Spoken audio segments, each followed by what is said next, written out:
Data ndagushimiye ku mugambi mwiza, ndagushimiye kuri iyi saha nziza, ndagushimiye ubwo ngiye gusengera abana b'Imana, ubwo ngiye kuganiriza ubwoko bwawe, ndagusaba kugira ngo utange umugisha, utange n'imbaraga.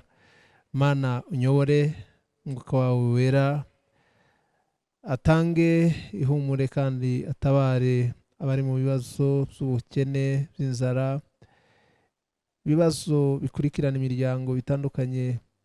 Iyo myuka yose itsindwe, abana b'Imana babohoke kandi bakire umugisha.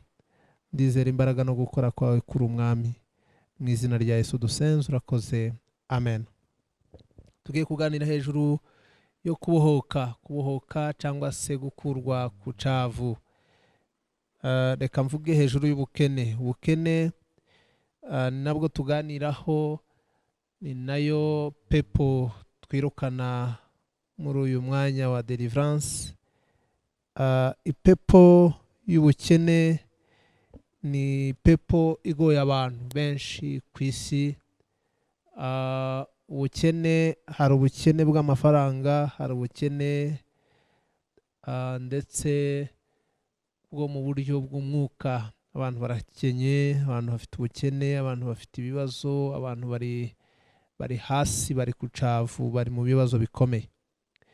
Reka turebe Zaburi 107. Zaburi ibice ni 107 umurongo wa 41. Agashira hejuru umukene amukuye mu makuba, akamugwiriza imiryango k'umukumbi. Amen.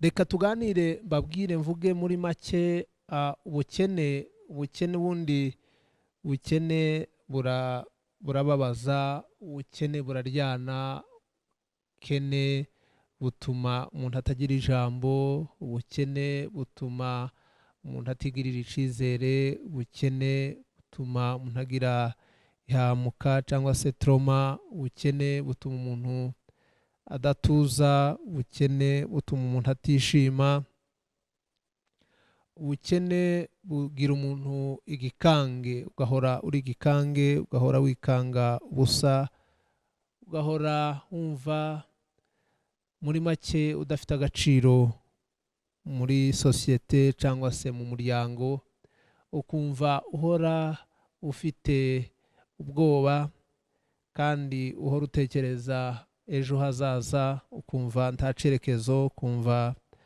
nta nzozi nzima ufite, kuko uhora wumva ko ejo uzapfa, uhora wumva ko ejo ibintu bitazaba byiza, uhora wumva ko ejo ibintu bizaba byanze, uhora wumva yuko mu by'ukuri nta kintu na kimwe cyakurengera. Rero ubukene turashaka muri iyi deliverance yo kugira ngo dukure uwo mwambaro cyangwa se uwo mwenda, iyo shusho, iryo zina, ni gute ryava ku muntu, ni gute waba delivre, ni gute wabohoka, ni gute watabarwa ukagira umugisha, kandi uvuye hasi, uvuye mu mukungugu, uvuye mu bukene, uvuye mu bwigunge, uvuye mu mutekano muke. Buriya iyo umuntu akenye aba afite ikibazo, aba ari muri insécurité, aba afite umutekano mukeya mu mutima, mu bitekerezo, ndetse no mu bifatika mu buzima busanzwe. Ubu bukene, iyi nzara, ibi bibazo abantu baba barimo, reka njye mbifate muri sanse y'abanyamwuka cyangwa se y'abemera imbaraga za Kristo. Kadufate ko ubu bukene buterwa na Satani. Reka abantu bashobora gukora analyse zitandukanye, akavuga ko ubukene butazanwa na Satani, akavuga ko ubukene ari impanuka cyangwa se ari rusange mu bantu. Ariko nje nk'umuntu uvuga iby'ijuru ukora deliverance usengera abantu, reka mvate ko ubu bukene ari umwuka wa Satani. Ni umwuka wa Satani, ni imbaraga z'umwanzi. Ni gute iyi myuka ari ya Satani? Satani iteka ashinzwe kurangaza, ashinzwe kwica, ashinzwe kurimbura, kuko ni umwangizi. Ni umwangizi arangiza. Kuba Satani rero ashinzwe kwangiza, urumva yica amarangamutima y'umuntu, akica umunezero w'umuntu, akagukura mu muryango, ukava mu muryango w'abantu benshi ukaba umukene, ukaba umuntu wo gutabarwa, ukaba umuntu wo kurebererwa, ukaba umuntu wo gufashwa, ukaba umuntu wo kugirirwa impuhwe, ukaba umuntu wo kugirirwa imbabazi. Iteka nubona uri umuntu wo kugirirwa imbabazi, uzubyibazaho uvuge ngo kubera iki ndi umuntu wo kugirirwa imbabazi? Umwana watese ababyeyi bamuhozaho ijisho kandi bagahora bamutekerereza, bagahora bamurinda, ariko umwana uzi ubwenge aravuga ati ubutesi nibyo, untetesha nibyo, ariko ese umunsi ntazaba mfite ababyeyi bizagenda gute? Ese nimba ndafite ababyeyi nzabaho nte? Nzapfa? Nzabaho?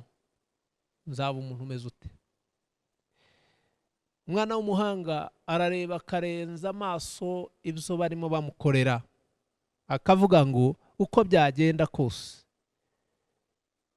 ngomba kwirwanaho, ngomba kwitekerereza, ngomba kugira icyo nanje nkora, ngomba gushaka icyo nshoboye nkagikora, nkagishiramo imbaraga. Kuko uyu munsi urarya, uyu munsi urambara, uyu munsi uri kumwe n'ababyeyi, uyu munsi baragufata neza, uyu munsi baragutetesha, uyu munsi ariko hari umunsi muzaba mutari kumwe, kandi ugomba kubaho, kandi ugomba gutera imbere. Rero Satani anyura mu byiza tubona, gutetesha umwana. Satani akabinyuramo, wa mwana akamuhindura ikigori. Hari abana bateteshwa ariko akagenderamo akaba umuntu udafite icyo ashoboye mu buzima, nawe akazaba umuntu wo gufashwa, wo gutabarwa, wo gutekererezwa, akarinda asaza. Hari abantu bavuka agakura, akaba umugabo, akaba umugore, ariko adafite icyo ashoboye. Hari n'abagera mu busaza ntaco bimariye, akagera mu busaza ntaco ashoboye gukora, ntaco yagezeho, kubera ko yabaye indushi, yabaye umuntu wo gufashwa, yabaye umuntu wo kurebererwa, yabaye umuntu wo kurya adakora, yabaye umuntu wo gutamikwa. Ni ikibazo. Kandi abo bantu bahorana ubukene budashira. Ushobora gusanga warishuriwe ishuri n'abavandimwe ukiga, umwana wawe nawe akazishurirwa ishuri n'abavandimwe akiga, umwuzukuru wawe nawe akazishurirwa ishuri n'abavandimwe akiga. Iyo bibaye rero gutyo aba ari umuvumo ukomeye. Ni Satani, ni imbaraga z'umwijima, tuzita karande, karande mbi, karande ikomoka ku mwanzi Satani. Ariko nagira ngo mbakangure kandi mbibutse ijambo rikomeye. Tugomba kumenya ko Yesu abavutse ubwa kabiri baza bahabwa andi mavuta, bahabwa izindi mbaraga, bahabwa ubundi butware, bahabwa ubundi bwenge, bahabwa ubundi bushishozi, bahabwa ubundi bushobozi. Gukizwa bidukura mu gasuzuguro ka Satani, reka mbabwire ko satani ni izifata abantu ikabasuzuguza ikakugira umuntu udafite valeur, udafite agaciro mu muryango, muri communauté, umuryango uvukamo, ukaba umuntu wo gufashwa. Ariko ushaka kuzaba umuntu ukomeye, ugomba kwigaragambya imbere ya satani, ukayibwira ati satani, ndabizi ko wakenesheje umuryango wanjye, ndabizi ko umuryango wanjye wabaye imbata y'ibibazo, y'ubukene, inzara, yo kutabaho neza. Ndaza kubivuga ntanga urugero ruto rubereka ibibazo bibaho bikurikirana abantu. Hari abantu baba baravukiye mu bukene, bagakurira mu bukene, bakaba mu bukene, yanatunga ntamenye ko yatunze, agahora ari igikange. Abo ni abantu adashobora kwigurira umwenda ngo yambare, ni abantu adashobora kubaka inzu nziza, ni abantu bahorana umutima udatuje, ni ibikange. Satani yarabakanze, ubukene bwarabakanze, bahora bikanga, bahora batekereza gukena.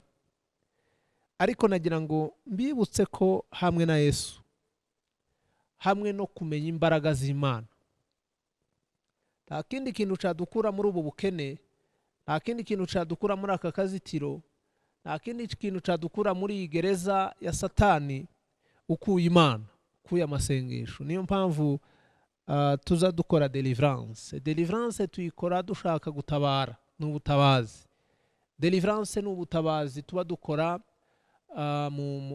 ku bantu batandukanye. Ababyumva, ababyakiriye baratabarwa, ariko abakirangaye, abo Satani yahumije bakiri muri gereza, batashoboye kugerwaho n'umwuka w'Imana ngo abasange, bashobore gusobanukirwa ko bari muri gereza, bari mu kaga, bari mu ngoyi, ngo batabarwe, bakomeza kuba imbata za Satani.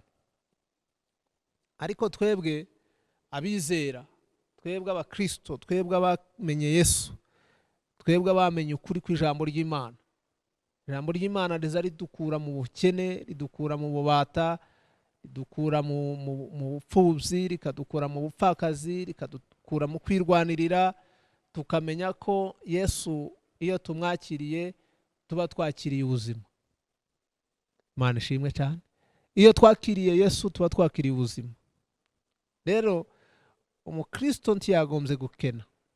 Murambabarira iyo tuvuze ijambo nk'iryo, abagoreka ibyanditswe, abagoreka ubwiza bw'Imana, abagoreka ukuri, bavuga ko twapfobeje ijambo abakene, dushaka kugaragaza ko abakene ari abantu babi. Abakene ntabwo ari abantu babi, ahubwo abakene baba babaswe na Satani, bayabafungiranye. Ariko birashoboka, shaka kubabwira ko bishoboka ko wava mu bukene. Nayo mpamvu ya deliverance. Nagira ngo nkwibutse ko wava mu bukene. Ni gute wava mu bukene ari ubwa karande? Ni gute wava muri iyi gereza ugizemo imyaka 10? Ni gute wava muri gereza ugizemo imyaka 20? Ni gute wava muri iyi gereza ugizemo imyaka 50? Ni gute wava muri iyi gereza ugizemo imyaka 60? Ni ikintu gikomeye, ikintu kidasanzwe. Ukuntu nayivamo ni gute? Ni ukubanza nkisobanukirwa neza, kikorera evaluation, kavuga ngo reka ndebe mu myaka 50 nakoze iki, nabayeho gute, niki nagezeho, inzitizi nahuye nazo ni izihe, ntambara nahuye nazo ni izihe, izansinze ni izihe, izo natsinze ni izihe. Ukiyevariwa ukandika ibintu 5 mu buryo bw'ubuzima busanzwe wagezeho, ukandika esheke wahuye nazo mu buzima zigera ku 10, ukandika ukavuga ngo mu buryo bw'umwuka dore intambara narwanye, byose ukabyegeranya bikagera ku bintu 15 cyangwa 20, warangiza ukavuga ngo ndashaka kongera noneho gutekereza kurema ibindi bintu bisha ku buzima bwanjye. Iyo utamenye ibibazo wahuye nabyo, iyo utamenye urugamba warwanye, iyo utamenye intambara wahuye nazo mu buzima, mu by'ukuri ntabwo ugira icerekezo. Ariko umukristo agomba kugira icerekezo. Iyo udafite icerekezo uba uri mu ngoyi, iyo udafite inzozi uba urwaye, iyo udafite kureba kure uba ufite ikibazo gikomeye, iyo utamenye icyaha ufite uba ufite ubuzima bubi. Ariko ugomba kumenya ngo ndarwaye cyangwa se ndi muzima. Noneho iyo wamaze kumenya ikibazo ushaka umuti, iyo warwaye ushaka muganga. Niyo mpamvu tuba dushaka muri deliverance ko abantu benshi bakurikira. Ushobora kuba uri muri abantu bafite amafaranga, ariko kubera ko wabaye igikange, ntibikubuze guhemuka, ntibikubuze kurenganya, ntibikubuze kwiba, ntibikubuze kwica. Kubera iki? Kuko uri mu bubata, uri muri gereza, ntabwo uramenya ko Imana yagukuye mu bukene. Basanga rero ubukene ni umwuka mubi. Navuze ko ubukene buterwa na Satani. Nagira ngo nkangure abakristo ko bagomba kuva mu bukene. Ese twategereza ubukene twabuvamo gute? Ni declaration, ni itangazo. No kubanza ukamenya ngo ubukene koko mburimo, kandi ukamenya igihe ubugizemo, ukamenya uko wabwinjiyemo.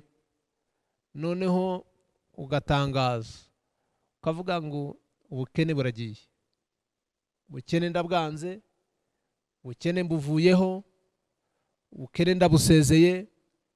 Ubukene ntabwo ari umugisha, ubukene ntabwo ari ubwanjye, ubukene ni umuzi wa Satani. Iyo umaze kubitekereza gutyo ufata ingamba ukavuga ngo ese reka nkora ubushakashatsi, ni gute abantu bava mu bukene? Ni ugukora, ni ugutekereza. Iyo ukora nanone udafite plan, udafite igenamigambi, nta ntego wihaye ugomba kugenderaho, urananirwa. Urakora, ugakora mu kavuyo, ugakora ibintu byinshi mu mwanya umwe, bikanga, umubiri ukananirwa.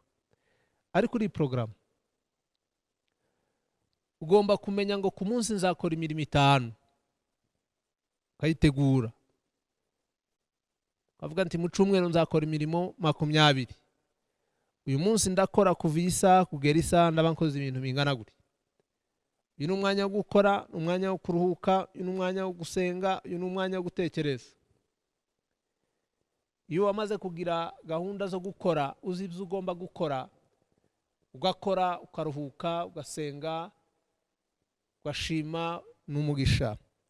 Rero nagira ngo mbabwire ngo banza utekereze, ese uri mu bukene? Nimba uri mu bukene turagusengera. Ubu kugira ngo mubyumve neza, noneho tuze gufatanya isengesho. Nimba uri umukene, nimba wumva ukenye, nimba uri umutesi, nimba uri umunyeshari, nimba uri umunyamahane, nimba uri umuntu ugize imyaka myinshi muri gereza, utangire gutekereza uburyo ugomba kuva muri iyo gereza. Va muri iyo gereza, va muri iyo ngoyi Satani yarakuboshe. Uhora utarya ngo uhage, unywa, ushira inyota, ntabwo wambara ngo ushire imbeho, hari ukweto wambara wumve ko rugukwiye cyangwa rukubereye. Nta kintu na kimwe gituma unyurwa, uhora ushakisha, nta na rimwe uranyurwa, nta na rimwe wishima. Impamvu ufite ibintu ariko utanyurwa, utishima, no kuvuga ngo uri mu ngoyi, uri mu bibazo bya Satani. Rero abamaze gusobanukirwa n'ibibazo bafite, tugiye gusengana nabo mu kanya. Ushobora kuba ufite ibintu ariko utazi gushima, utabifata, utabikurura, utabyumva neza. Ni ikibazo. Ugomba kumva neza ibyo ufite, ukamenya no gushima, ukamenya no kubyitwaramo, ukamenya no kunyurwa nabyo, ukamenya no kubifata nuko ubyitwaramo. Tugiye gusenga dusenya uyu mudayimoni. Turasenya ipepo, turasenya imbaraga z'umwijima z'ubukene, uyu muyoboro wa Satani wo kugira ngo agukeneshe, agushire mu bibazo. Niyo pepo tugiye kwirukana. Ni n'umwanya wa deliverance. Ni ikintu kimwe gusa turi bukoreho muri uyu mwanya, muri uyu munsi, muri iyi programme ya deliverance, ni ubukene gusa.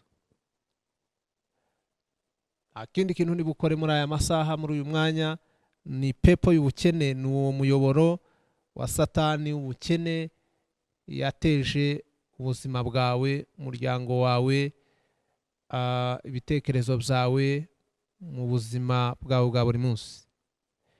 Rero abakurikiye cyangwa se abashaka gutabarwa, ni wewe ubitekerezeho kandi ntubishire ku bandi bantu.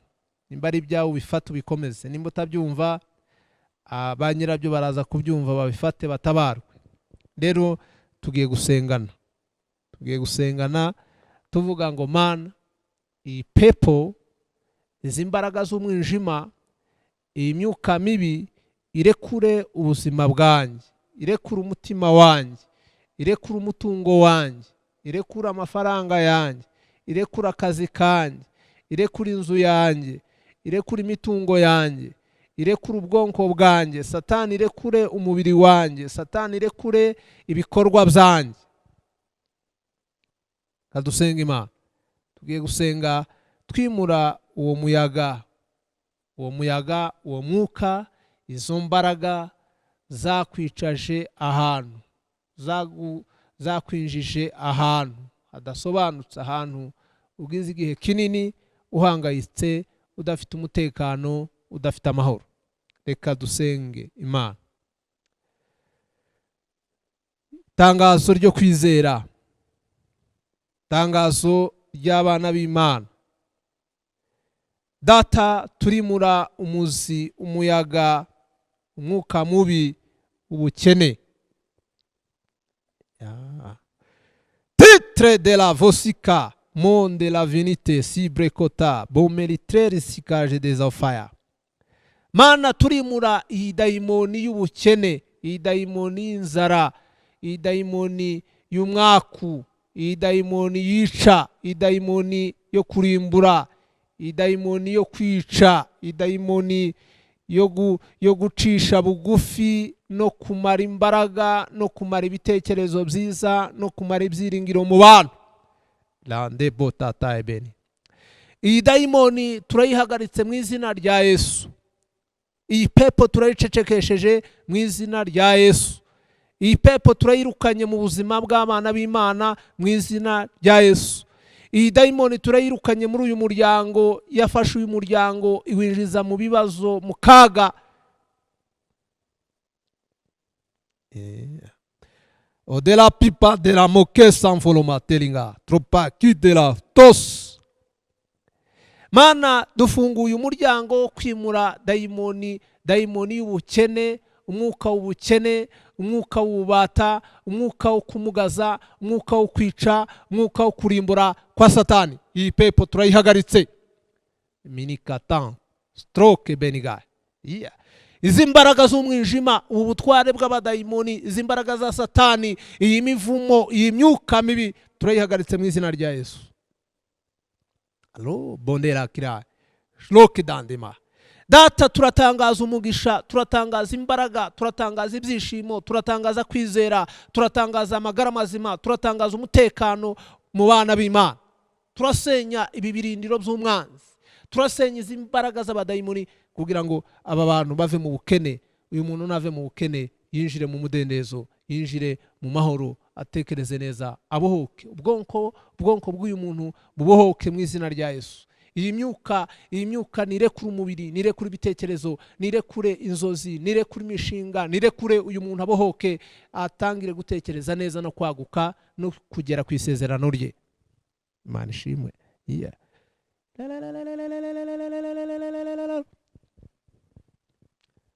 Panda la ridisica bome della rivenisse regonia treribenia contrari benikke sanko idigania fasande bonicre de menita.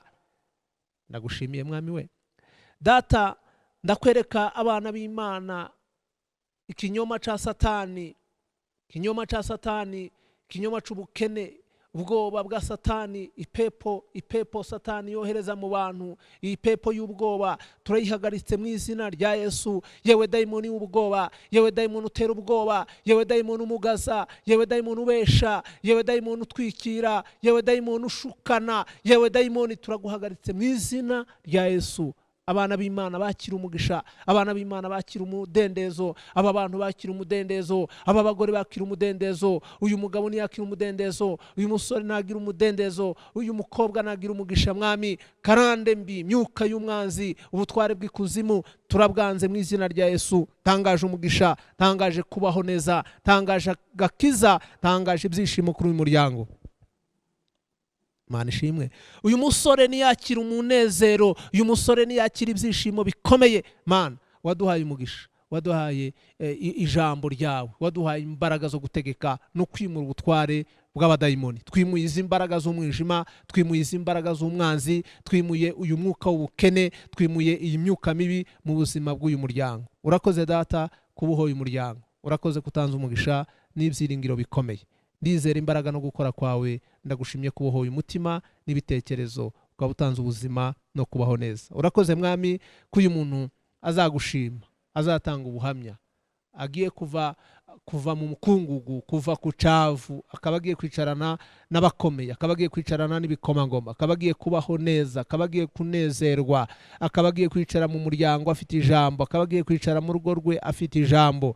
Urakoze mwami kutanze ugaruye ijambo kuri uyu muryango, ugaruye igitinyiro kuri uyu muryango, ugaruye igitinyiro kuri uyu mugabo, ugaruye igitinyiro kuri uyu mugore, ugaruye icubahiro kuri uyu musore, kuri iyi nkumi. Ndagushimiye mwami kubakuye mu bubata bw'umwanzi.